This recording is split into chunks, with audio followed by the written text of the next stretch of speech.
our guy Bo Brack coming in from PHNX, Arizona. Bo, Zach Allen's on his way here. You're still in Arizona, but what can you tell us just right off the bat about Zach Allen? What type of player are the Broncos getting? I'm just envious of you guys talking about win now, because the Arizona Cardinals couldn't be further from that. But as far as Zach Allen goes, I love Zach Allen, the player. He's an impact maker when he's healthy. That's the biggest issue, right? Getting on the football field. He wasn't able to finish another season, his fourth of his career, on his rookie deal out of Boston College last year. But when he was on the field, he was as disruptive as they come.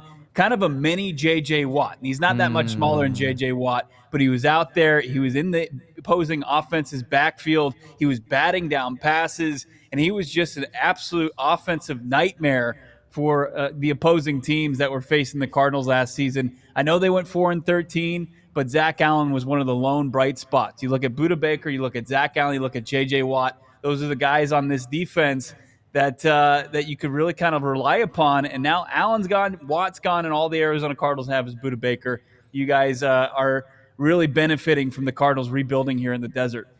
My gosh, Bo, after hearing that answer, you thought we were talking about win now mode before that answer. After that, I mean, a mini J.J. Watt, that's just huge. Yeah. I'm curious what you think of the relationship between he and Vance Joseph. Did he elevate his play, kind of under Vance Joseph? And what do you think? Do you think that was kind of the main reason why the Broncos wanted to get him in there?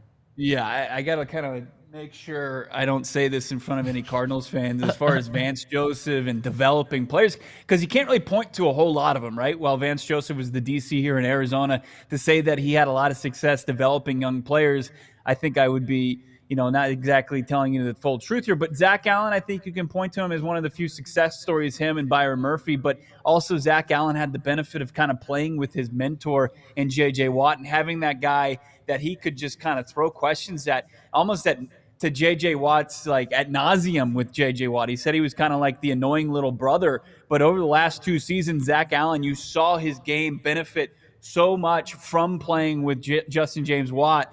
I'd give more credit maybe to him and defensive line coach Matt Burke than I would probably give to Vance Joseph. Joseph's good. I mean, I thought what he was able to do with like prime star defensive players like Chandler Jones and J.J. Watt and getting them in favorable matchups, he did a lot of great things there, where Zach Allen was kind of like the lunch pail guy, right? He was the hard hat guy. He was the one that was doing all the dirty work, and you didn't necessarily see that show up in the stats. And finally, you did see that this season. But I don't know.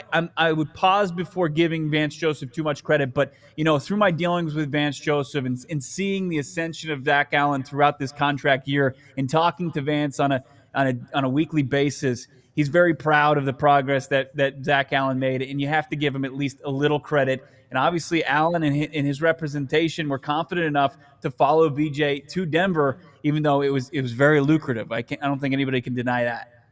Were you surprised at all that he got so much money, especially with I think it's 2/3 of it guaranteed?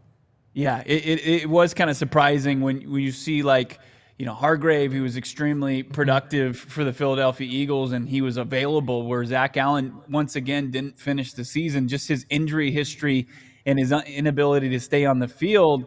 And now we're not talking like he's only playing single-digit games. He played at least 13 games for most of his career. But at the end of the year, it seemed like he was never available. So to see him get that high of a number and that many guaranteed dollars, what was it, 32.5 of $46 million guaranteed, that's a hefty amount. But I think that there was, obviously with Houston and Matt Burke being the DC there was probably a pretty competitive market for Zach Allen that drove up the price, and the Denver Broncos were willing to pay that, probably be based on what they saw, and Vance Joseph pretty much telling him this is a guy we need to get for our defense this season. And I can't wait to see Zach Allen play with the secondary that the Broncos have, because I think that they're truly going to benefit from his disruptiveness in the backfield, because the Cardinals just didn't have the cover corners, and the Broncos do, and they could probably feast on some quarterbacks being made very inaccurate by getting off their spot and being pushed out of pockets by Zach Allen. Yeah, Bo, I just want to dive a little bit deeper into that because you talk about him being the lunch pail guy and a guy next to J.J. Watt and bringing all the energy and effort that he did. But now he's no longer a lunch pail guy. I mean, he's the guy with all the money on his shoulders, $15 million a year when healthy, because obviously that's a concern. When he's healthy, can he live up to that? And when he plays well, is it both in the run game and the pass game? Is he more dominant in one aspect or the other? I think he's more of a dominant pass rusher for sure. Now you don't see the gaudy sack numbers, but he's playing more inside. As far as getting TFLs, you saw him do that at the highest rate of his career. Yeah. But his pass rush win rate, it's right up there around 10%, and it's solid. And I think that he's more geared toward pinning his ears back and getting after the quarterbacks. But we did see him kind of play his best in the run game. I mean, this will be interesting to see. Like when he was playing alongside J.J. Watt, opposing offenses didn't even bother running counter plays because those guys were in the backfield so quickly.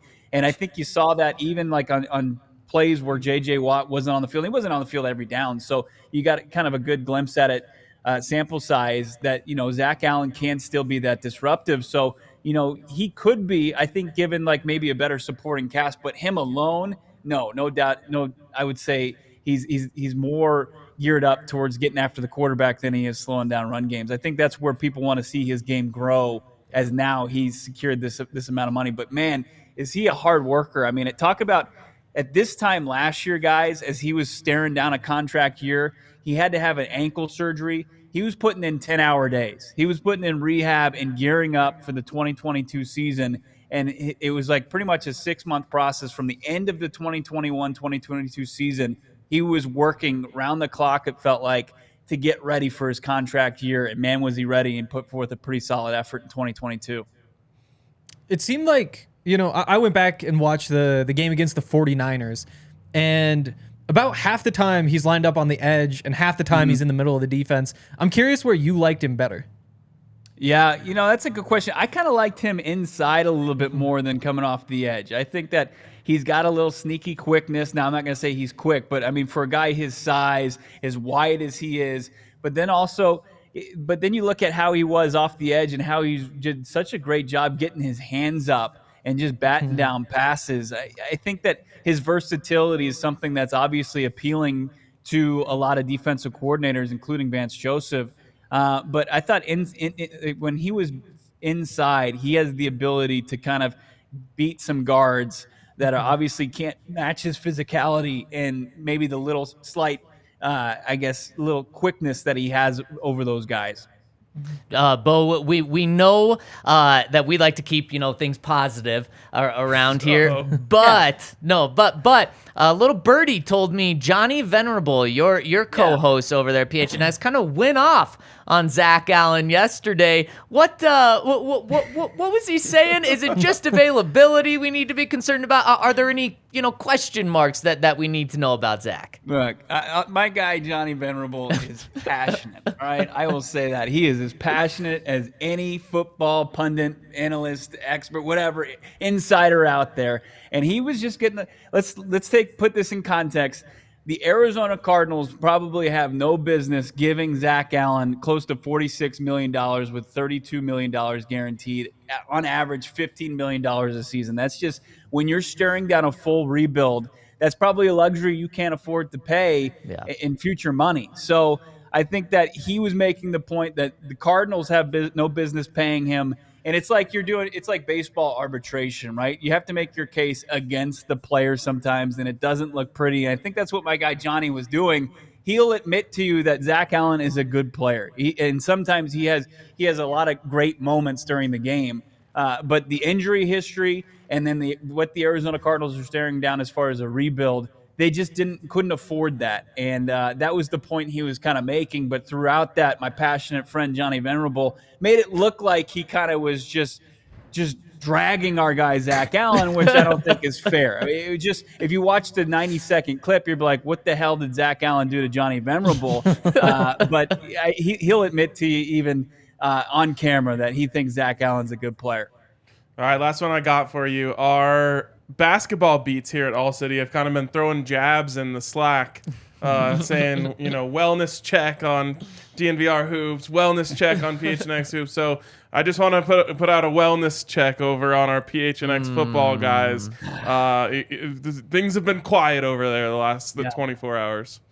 Are you saying that in a shot? Huh? Is this a shot or No, is this a true no. wellness I just wanted check? to throw out. I just want to make sure you're doing all right.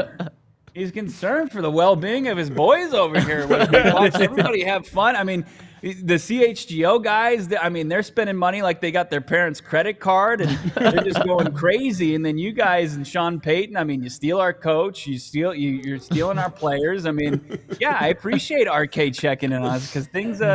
Look, this is the take your medicine moment for this Arizona Cardinals organization. You guys have been with us a couple times during Super Bowl Radio Row and the Combine. And you've seen that this organization, it's more than just like the coaching staff issue, a front office issue. Organizationally, this team hasn't been in a good spot. They're taking their medicine, right? And this is part of it. And this kind of, while everybody's having fun signing free agents and gearing up to be competitive in 2023, the Arizona Cardinals probably have their eyes set on a season in the future, not in 2023. And they've got to do a lot of hard work between now and then. So it's just a matter of being patient and understanding it's kind of like the Philadelphia 76ers of a couple years ago. You got to trust the process. And I think that's where we're starting to settle in right now. And unfortunately, we have to be on the outside looking in of all the fun. Well, anytime you're feeling down, just remember that you and I were undefeated in bags in Indy. It was the hottest game I've ever had. I think I've retired from bags since then because there's no sense in going back out there. It'd be like Jordan going back to the Wizards. It just wouldn't be smart. It would definitely impact my legacy. All right, man. Appreciate all of your insights. And Thanks so much, Bo. We're thinking of you guys over there. Hopefully you get some free agents today. Thanks, guys. Appreciate it.